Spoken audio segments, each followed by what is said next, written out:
चलिए अब आगे बढ़ते हैं। नीट पेपर लीक मामले में मनीषा मंधारे को सीबीआई कस्टडी। मनीषा मंधारे को 14 दिन की सीबीआई कस्टडी मिली है। दिल्ली के राउज एवेन्यू कोर्ट में यह फैसला लिया गया है। बड़ी खबर आपको बताएं, नीट पेपर लीक मामले में लगातार एक के बाद एक कार्रवाई हो रही है। इन सब के बीच में बड़ा अपडेट सामने आया है। दिल्ली की राउज एवेन्यू कोर्ट ने आरोपी मनीषा को 14 दिन की सीबीआई कस्टडी में भेज दिया है। सीबीआई का दावा है कि मनीषा मंधारे नीट यूजी परीक्षा प्रक्रिया से जुड़ी हुई थी और उन्हें एनटीए ने एक्सपर्ट के तौर पर नियुक्त किया था। जांच एजेंसी के मुताबिक उन्हें बॉटनी और जूलॉजी के प्रश्न पत्रों तक उनकी पहुंच थी।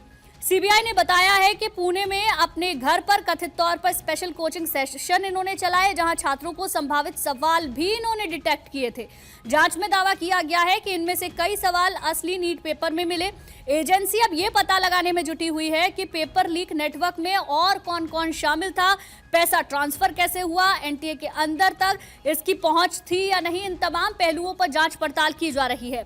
सीबीआई ने यह भी कहा है कि जांच कई राज्यों तक फैली हुई है और आरोपियों को दिल्ली के बाहर भी ले जाकर पूछताछ करनी पड़ सकती है। इसी वजह से लंबी कस्टडी मांगी गई है। जांच के दौरान laptop, mobile phone, bank statement, कई दस्तावेज भी जब्त किए गए हैं।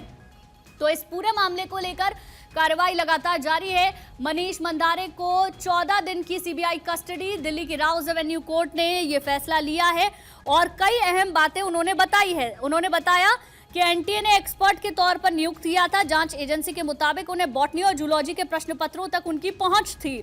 सीबीआई ने यह भी बताया कि पुणे में अपने घर पर कथित तौर पर यह स्पेशल कोचिंग सेशन इनकी ओर से चलाए गए। छात्रों को संभावित प्रश्न भी बताए गए। जांच में दावा किया गया है कि इनमें से कई सवाल असली नीट पेपर में भी मिले हैं। एजेंसी अब यह पता लगाने में जुटी है कि पेपर लीक नेटवर्क में आखिर कौन कौन शामिल था, पैसा आखिर ट्रांसफर किस तरीके से हुआ, एनटीए के अंदर तक इसकी पहुंच थी भी या नहीं। इन तमाम पहलुओं पर जांच पड़ताल की जाएगी। देखिए, जांच कई राज्यों तक फैली हुई है और आरोपियों को दिल्ली से बाहर ले जाकर भी पूछताछ करनी पड़ सकती है, इसलिए लंबी कस्टडी मांगी गई है। 14 दिन की सीबीआई कस्टडी रहने वाली है। जांच के दौरान laptop, mobile phone, bank statement और कई दस्तावेज भी जब्त किए गए हैं और इसके बाद अब पूरे मामले की जांच पड़ताल आगे बढ़ेगी। तो देखिए, 14 दिनों की सीबीआई कस्टडी में मनीषा को भेजा गया है। सीबीआई का दावा है कि मनीषा मंधारे नीट यूजी परीक्षा प्रक्रिया से जुड़ी हुई थी और उन्हें एनटीए ने एक्सपर्ट के तौर पर नियुक्त किया था। जांच एजेंसी का यह कहना है कि बॉटनी और जूलॉजी के प्रश्न पत्रों तक इनकी पहुंच थी।